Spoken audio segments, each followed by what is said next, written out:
नमस्कार, स्वागत है आपका न्यूज़ लॉन्चर पर। मैं हूं अशोक वानखड़े, लेकर आया हूं आपका अपना कार्यक्रम द एक्स-रे। एक खबर है उत्तर प्रदेश से, और जब उस खबर को मैंने एक्स-रे से देखा, तो बहुत सारी चीज़ें वर्तमान में भारतीय जनता पार्टी का एक चेहरा, वर्तमान में देश में क्या हो रहा है, खासकर उत्तर प्रदेश जो सबसे बड़ा सूबा है, वहाँ क्या हो रहा है, जहाँ डबल इंजन की सरकार है और जहाँ राम राज्य स्थापित हो चुका है, जहाँ हिंदू ध्वजवाहक योगी आदित्यनाथ मुख्यमंत्री है, उनके राज्य में क्या हो रहा है, ये विश्लेषित करने का इस खबर के माध्यम से एक चांस मिलता है। कौन-सी खबर देखी मैंने एक्स-रे से? बिलसी एक विधानसभा है उत्तर प्रदेश में। बिलसी से भाजपा के विधायक है हरीश चंद्र शाक्य। उनके 2 भाइयों पर और उनके 13 कथित सहयोगी पर उत्तर प्रदेश के बदायूं में एक विशेष अदालत के निर्देश पर सामूहिक व्यभिचार, धोखाधड़ी और जबरदस्ती करने का मामला दर्ज किया गया। विधायक साहब, उनके 2 भाई और तथाकथित उनके 13 सहयोगी।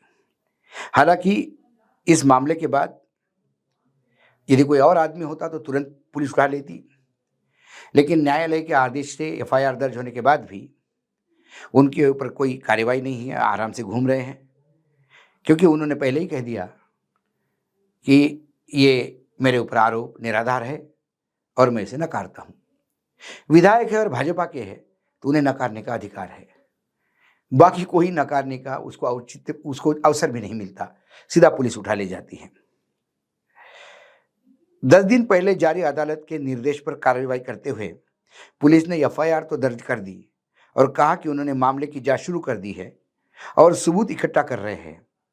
शाक्य, जिन्हें गिरफ्तार नहीं किया गया है, उन्होंने आरोपों से इनकार कर दिया और कहा कि उन्हें उत्तर प्रदेश की पुलिस पे पूरा भरोसा है, क्यों ना हो, उनकी अपनी है। पुलिस के अनुसार एक ग्रामीण ने विशेष एमपी एमएलए अदालत में याचिका दायर कर आरोप लगाया कि शाक्य और उसके सहयोगी 2022 से उनके परिवार पर बदायूं में एक प्रमुख स्थान पर एक जमीन बेचने के लिए दबाव डाल रहे थे। जब शिकायतकर्ता के दादा और पिता ने इनकार कर दिया, तो विधायक के सहयोगियों ने कथित तौर पर उन पर ये अन्याय किया। अब एक जमीन थी, उसका उन्होंने दबाव डाला कि ये जमीन खरीदनी है, और जब उन्होंने कहा कि ये जमीन नहीं खरीद पाएंगे, तो फिर उनको ये कहा गया कि आप इस रेट पे जमीन दे दीजिए।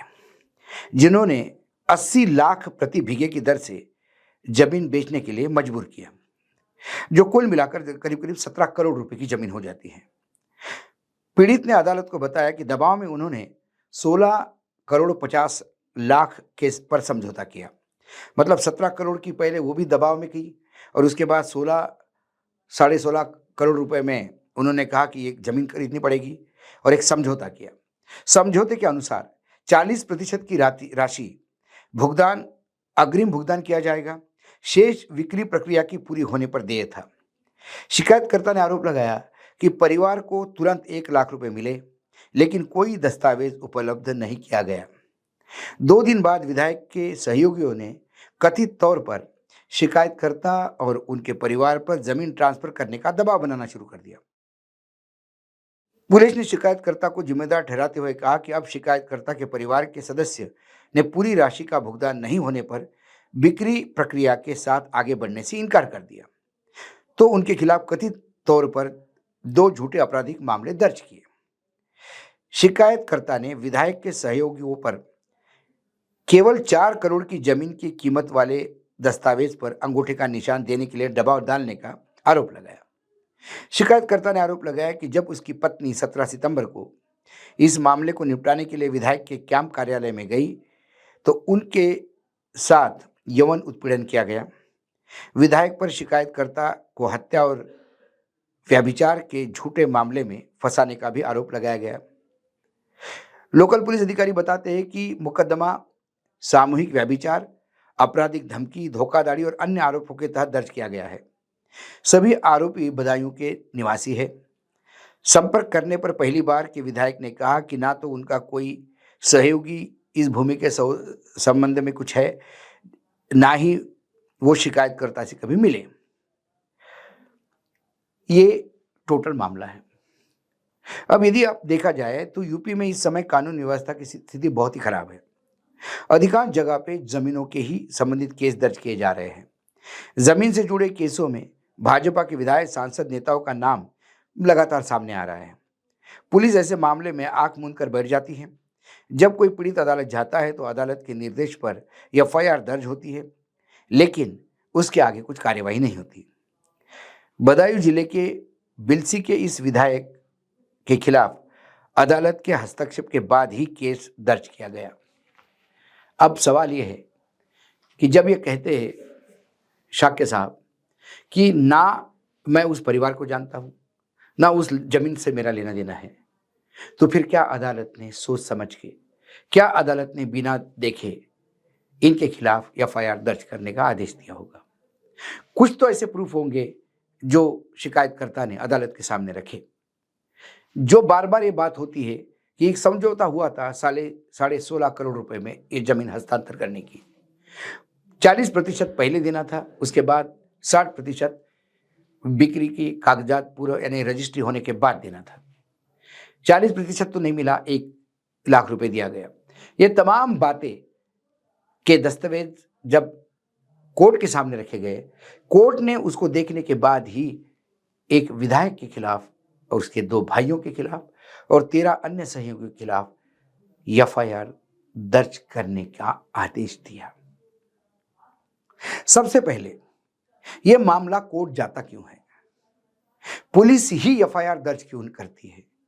क्यों पुलिस को बार बार कोर्ट से निर्देश देना पड़ता है, लेना पड़ता है?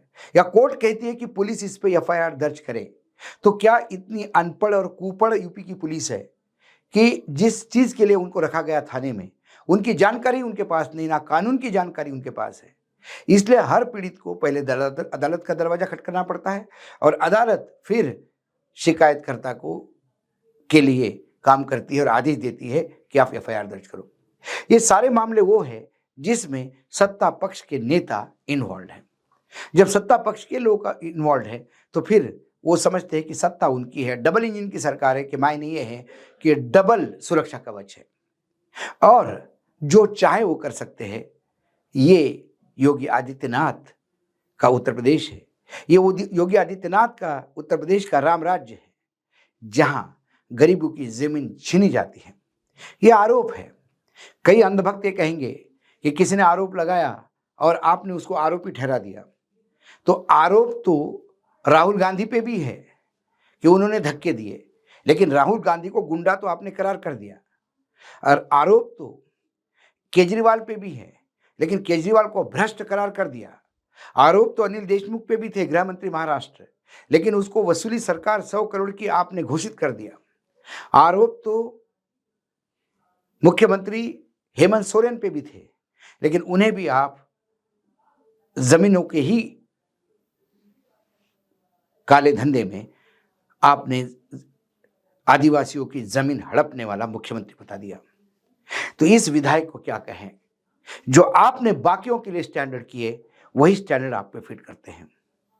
योगी आदित्यनाथ को चाहिए कि वो इस पे ज्यादा ध्यान दे, बगैर इसके कि कौन से मंदिर छुपे हैं, कौन से मंदिर बंद है, कौन से मस्जिद में शिवलिंग है और कौन न क्या पहनता है और कौन क्या खाता है, कौन सा जज क्या कहता है और उस जज के खिलाफ कोई आवाज उठाता है तो उसकी पैरवी करने के बजाय जो आपकी जनता है, जो जनता जनार्दन है, जो आपके मतदाता है, जो यूपी के रहवासी है, यदि उन्हीं के ऊपर प्रकोप बन के आप ही के पार्टी के विधायक आते हैं तो कम से कम उन लोगों की रक्षा करने का दायित्व आपका है। तभी आपको राम का नाम लेने का भी अधिकार है और राम की पूजा का भी अधिकार है। रावण जैसा राज्य चला के राम की पूजा करना, ये राम का भी अपमान है। उत्तर प्रदेश की लॉ एंड ऑर्डर कितनी निचले दर्जे पे जा चुकी है और वहां सत्ता में रहने वाले लोग कैसे सामंती व्यवहार करते हैं मतदाताओं से, खासकर जमीनों के मामले में इसका बेहतरीन उदाहरण यह है। मुकदमे में क्या होगा ये बाद में है। मैं अभी भी कहता हूं कि मैं विधायक को आरोपी मान रहा हूं, मैं उन्हें मुजरिम घोषित नहीं कर रहा हूं, लेकिन भाजपा की ही भाषा बोलूं तो आरोप लगने पे, एफआईआर दर्ज करने पे ही वो मुजरिम हो जाता है। और तमाम उदाहरण मैंने दिए, तो फिर शाक्य साहब क्यों नहीं, फिर योगी आदित्यनाथ पे सवाल क्यों नहीं। जब मैं एक से देखता हूं तो मुझे इतना बिगड़ा हुआ विद्रूप चेहरा उत्तर प्रदेश के लॉ एंड ऑर्डर का दिखता है कि इसके आगे और देखने की इच्छा नहीं। आज इतना ही, कल फिर आता हूं किसी विशेष स्टोरी के साथ। तब तक देखते रहिएगा न्यूज लॉन्चर।